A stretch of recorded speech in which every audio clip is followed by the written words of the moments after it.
de 476 membres des adhérents. Am nañ benn groupe WhatsApp te 16 adhérents c'est des votants.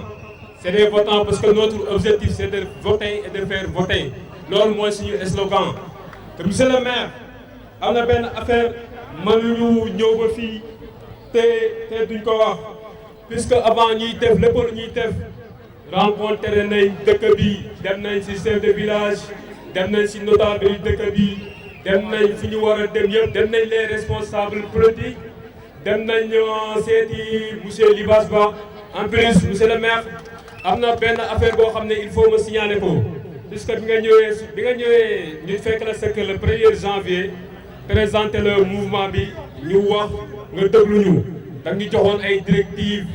tu nous as bien dit que Libas Ba est le premier responsable politique du village. C'est loolu noonu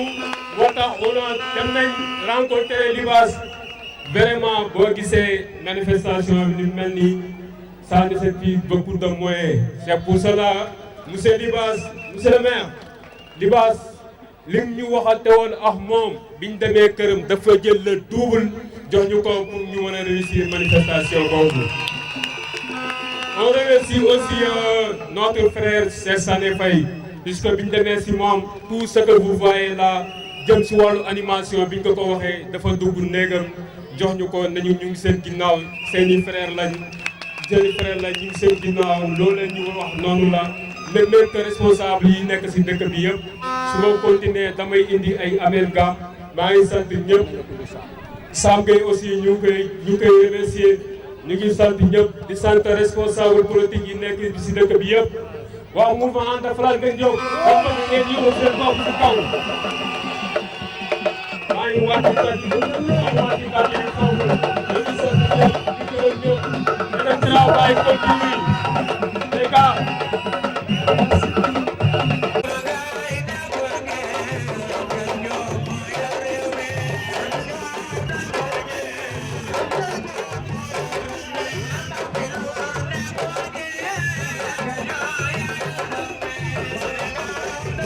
encore ñii nga xamante ne samay frère lañ samay sœur lañu ñu bokk dëkk bi ñu initier lii muy mouvement bi maa ngi leen di nuyu bu baax a baax di leen xamal ne tey dama kontaan li tax ma kontaan tey ji Gorom dafa yeewu jeunesse bi dafa yeewu ndax gis nga lu kenn man fukk moo ko dax ndax ñun dañoo jóg fii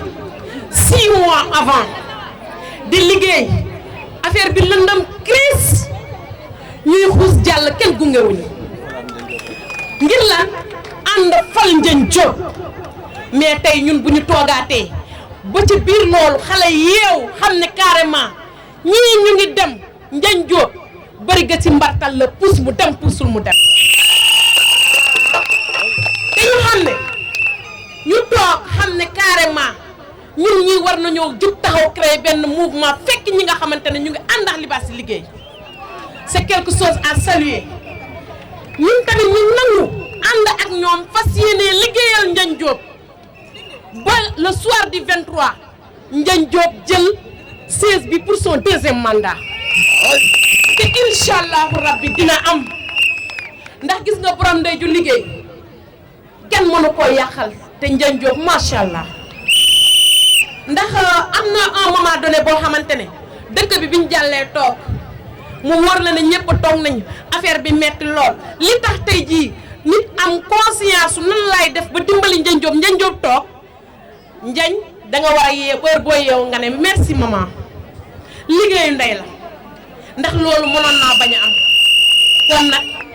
macha allah. deuxièmement fi nga xamante ne foofu laay wax saa su ne ndax mënoon nañoo toog fii tey jeunesse bi bañ a yeew mais tey lii ku mu neexul ku mu neexul tey dara du la neex imaginez Gorom quartier par quartier ñëpp jóg ndax ñun lu ñu yor xam nañ ko jeunesse bi dofuñu Gorom dofuñu xam nañ ne li ñu yor or la te jamaa la or ak jamaa boo ko amee sa biir dëkk danga koy téye fukki lox ak juróom te Ndiagne Diop jamaa la or la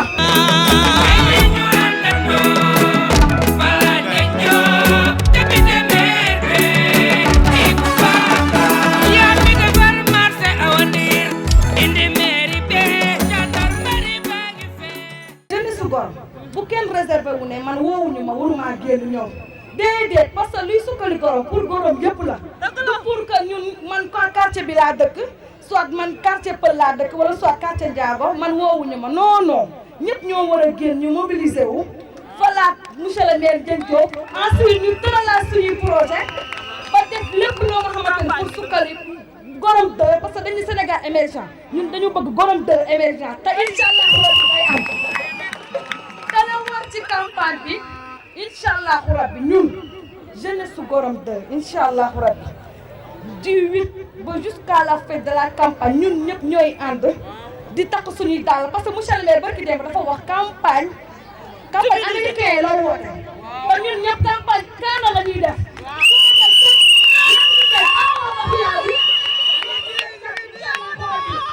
soit du 23 janvier ñu fal ko muy suñu avantage yu dëkk bi yëpp merci beaucoup campagne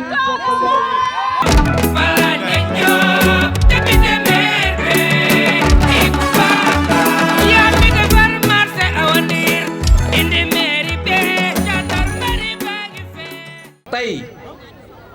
jeunesse bi dafa am prise de conscience bi mu def te Ablaye wax na ci sànq je pense que gis ngeen fi ay nit ñoo xam ne tey mooy seen première prise de parole en public loolu nag bu amee ay ndaw ñoo toog waxtaan lu tax ma invité comité d'initiative bi mooy Mbar Gueye mii dafa am benn xalaat ñëw wax ma ko ne dafa am xalaatu mettre en place benn mouvement politique boo xam ne daf ko bëgg a tuddee ànd falaat njañ ma ne ko loolu xalaat bu rafet la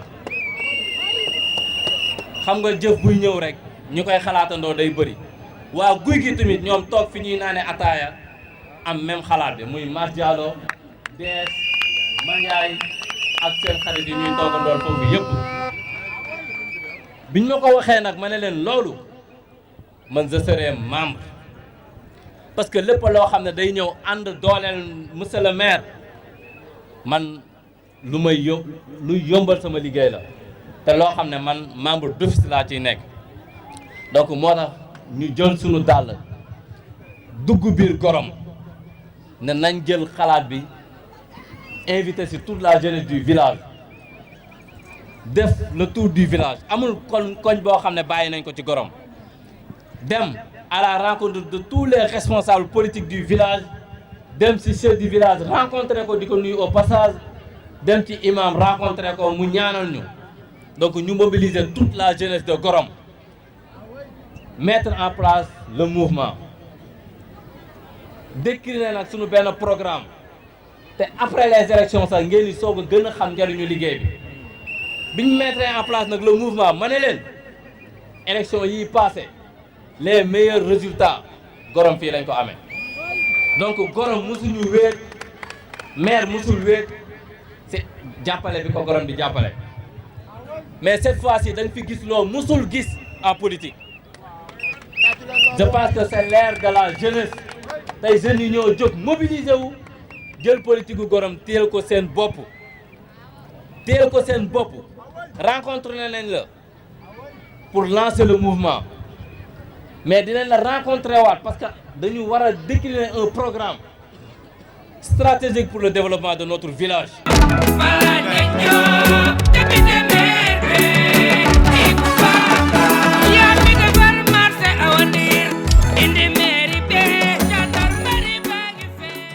man naa ne ngeen jóg biir taxaw tey honorable député maa ko dalal si politique maa ko dugal si politique kon tey su ma fi gisee visage yoo xam ne mosuma leen gis ay jeunes ñu jóg engagé wu taxaw derrière Libasse Ba ànd ak moom pour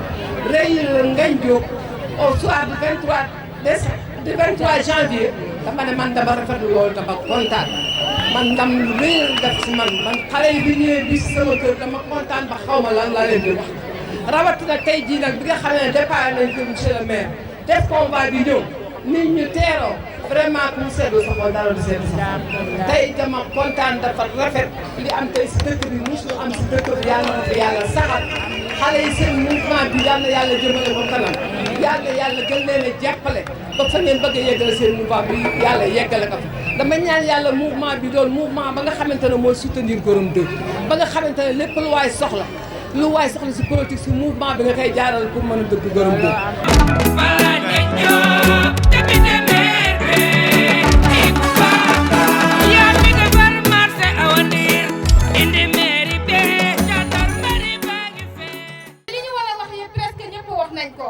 ñun li ñuy wax rek mooy yéen jeunesse bii seen mouvement ànd Fala Ndiène Diop ngeen dëggal seen bopp dooleel ko mouvement bi du tey rek la yem après ci kanam te nit bu ñuy ànd dañuy waxante dëgg te bu ñu waxantee dëgg xam ne ñoo bokk bëgg-bëgg da ngeen di delluwaat nekkaat benn Abim Ndiaye gàcce nga laama taxaw nga woo nga ne lii sa yëf la téye nga ko ànd nga xale yi rafetal nga macha allah. maa ngi jégalu nag di nuyu ñëpp.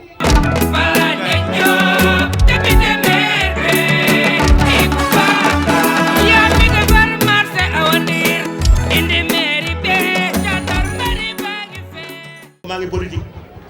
dañuy wax ne politique nag jeunesse moo koy def man bi ma nekkee maa nekkoon secrétaire général UJTL mandat PDS la falo li tax may waxaat loolu di ko fàttali. mooy dama kontaan si lii am nii révolution la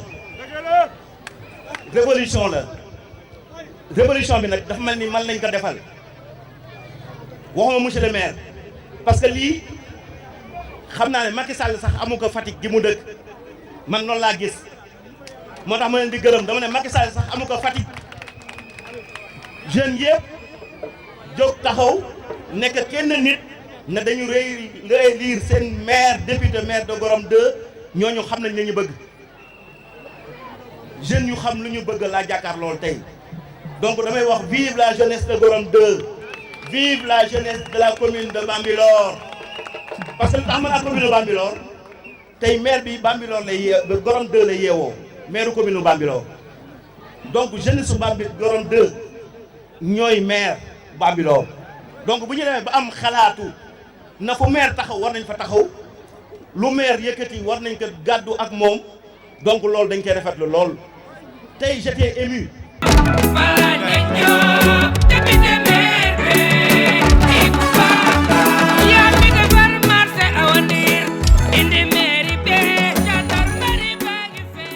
asalaamaaleykum waa Gorom 2 monsieur le maire tey dañoo am mbégte. am une fierté par rapport à la mobilisation de la jeunesse de Gorom 2 de tey toute la jeunesse de Gorom 2 félicitations moment yi man dama doon nelawee benn bët parce que li tax may nelawee benn bët tey firngeel ni ngeen ne bu nu yàlla tettee ba nu tëdd tey incha allahu taala daanu gëm suñu ñaari bët. parce que nag tey moment bi ñu demee jëli honorable député këram bi ñu déparé ba toll nag toolu Robert bi ful bi ngeen déparé ñoo di jël si honorable député ku mu doyul dara du la doy. encore la jeunesse éveillez-vous réveillez-vous unir soudés derrière l'honorable député Ndiagne Diop da ngeen xam ne lii jot na tey nag entre nous su dee dëgg la ñuy wax yal na leen yàlla defal jàmm parce que tey soo xoolee Gorom 2 coole fi nekk rek mais Gorom 2 benn quartier la parce que tamale benn quartier la j'espère bien ñu ngi fàq Ndobène boo duggee HLM Ndobène nga ma fa boo demee côté Bali Ndiayeen ma nga fa boo demee côté bi Ndiireen Ndoyeen ma nga fa kon lan mooy Gorom 2 benn bopp la ñoo bokk day bokk bàyyi. combat bi ñu am mooy benn combat la ñu am tey muy lan muy nan la ñuy def ba réélire le maire pour son deuxième mandat nan la ñuy def ba Gorom 2 émerger politiquement lii moom moo ñu ko mën a def tey muy ñu doon ay jeunes unir bokk ndey bokk baay di yëkkatindoo tegandoo di doorandoo.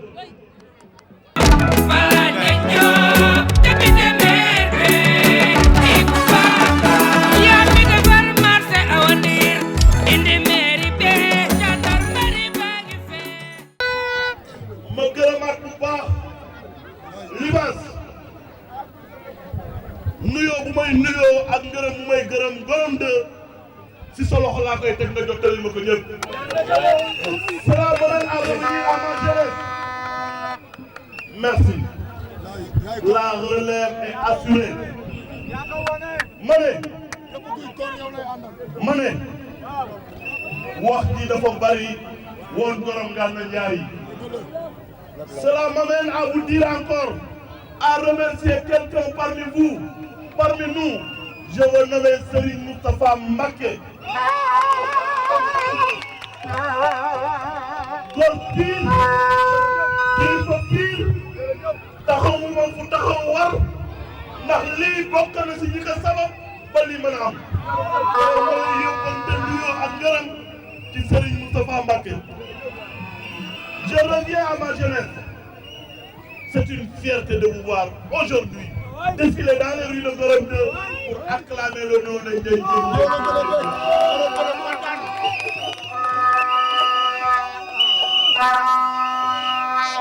tey